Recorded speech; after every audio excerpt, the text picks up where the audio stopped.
శబ్దపరంగా ఆర్యన్ అంటే ఉత్తమ జన్మ అని అర్థం అండి. అలాగే ఆర్యన్ అనే పదం భాష జాతి రెండింటిని సూచిస్తుంది. ఋగ్వేదాన్ని మొట్టమొదట క్రీస్తు పూర్వం 1500-1000 మధ్య వెలువరించారండి. అలాగే ఋగ్వేద సంస్కృత భాష పాత పర్షియన్ భాషకు దగ్గరగా ఉంటుంది. భారతీయ పురావస్తు సాక్ష్యాధారాలను బట్టి ఆర్యులు వాయువ్య భారతదేశంలో క్రీస్తు పూర్వం 1500 సంవత్సరంలో ప్రవేశించారు. గంగా యమున అంతర్వేదిలో వెలసిల్లిన పెయింటెడ్ గ్రేవేర్ సంస్కృతికి ఆర్యులు నిర్మాతలుగా వెలసిల్లారండి. అలాగే ఆర్యులు మధ్య ఆసియాకు చెందినవారని ఎక్కువ మంది చరిత్రకారులు అభిప్రాయం. కొంతమంది చరిత్రకారులు ఆర్యులు రష్యాలోని యురేషియా ప్రాంతం నుంచి మధ్యవాసియాకు వచ్చారని అభిప్రాయపడ్డారు.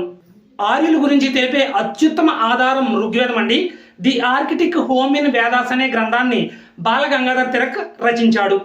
వేద నాగరికతలో ఆర్యులు దక్షిణ రష్యా, యురేషియా నుండి ఆసియా, యూరప్లలోని వివిధ ప్రాంతాలకు తరలిపోయారని ఎక్కువ మంది చరిత్రకారులు అభిప్రాయం అండి. ఋగ్వేదంలో ఉన్న పేర్లు ఇరానియన్ భాషలోని అవెస్తా అనే పుస్తకంలో కనిపిస్తాయి. ఋగ్వేద కాలంలో ఆర్యులు పశుపాలకులుగా జీవనం సాగించేవారండి. అలాగే ఆర్యులు ఆసియాలోను ఇండియాలోను గుర్రపు సవారీని ప్రారంభించారు.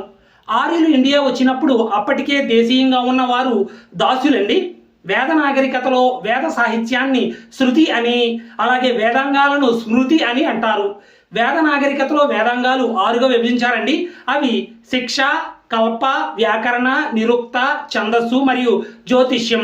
వేదాంగాలు 6 ఎందుకు అంటే వేదాల్ని సరిగ్గా అధ్యయనం చేసేందుకు, అర్థం చేసుకునేందుకు, బలి కర్మాది క్రియల్లో వాటిని వినియోగించుకునేందుకు ఉపయోగపడే విషయాలను బోధిస్తాయి కాబట్టి.